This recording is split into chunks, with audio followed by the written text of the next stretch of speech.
എടാ ആ സുഖിയില്ലേ ഓന്റെ കൂടെ രാവിലെ ഒരുങ്ങി കെട്ടിട്ട് പോകുന്നുണ്ട്. നേരത്തേക്കാന്ന് അറിയാമെങ്കിലും നേരത്തേക്കാണെന്ന് എനിക്കറിയാം. 24 മണിക്കൂർ ഫോണിലാണ്. അതാ ഞാൻ വിളിച്ചാ കിട്ടാത്ത. നീയും വിളിക്കല്ല. എടാ ഈ ജയനല്ലേ കിടന്നിങ്ങനെ പൈസ വീട് പണി എടുത്തു, ടൈൽസ് വെക്കാൻ തുടങ്ങിയപ്പോ ഓനെത്ര പൈസ എല്ലാരും പറയുന്നുണ്ട് നാട്ടില്.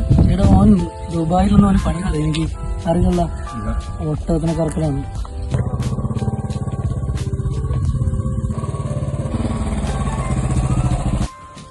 ഇവന്റെ കളി നോക്കറ. ഇവനാര് ഇന്ത്യൻ പ്ലെയറാ. കൊറേ ആയാലും അങ്ങോട്ടും ഇങ്ങോട്ടും എത്ര വയസ്സായി ഇവനല്ലോ. ഇവൻ രാവിലെ വ്യായാമം ചെയ്യും, ഓട്ടും ചാട്ടും. ഇതെല്ലാം കഴിഞ്ഞിട്ട് പണിക്കും പോകും. എപ്പ ഇവനീ സമയം കിട്ടുന്നത്? ഏത് നാട്ടിലും ഉണ്ടാവും ഇതേപോലത്തെ കുറച്ച് ഊളകൾ.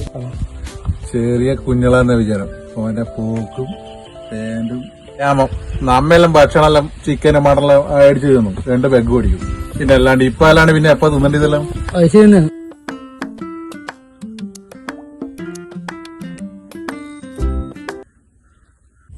ഇങ്ങനത്തെ എവിടെയിരിക്കുന്നത്?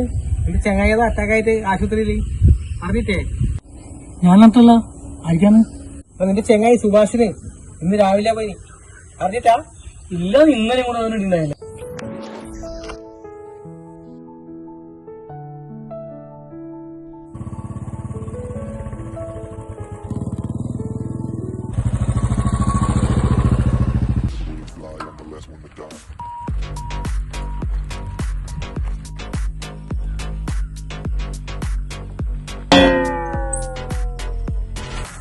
ജീവിക്കാൻ ആഗ്രഹമുണ്ടെങ്കിൽ ഒന്നുകിൽ രണ്ടൊന്നിച്ച് ഷട്ടിൽ കളിക്കാൻ പോവാം, അല്ലെങ്കിൽ നാളെ മുതൽ പണിക്ക് പോവാം.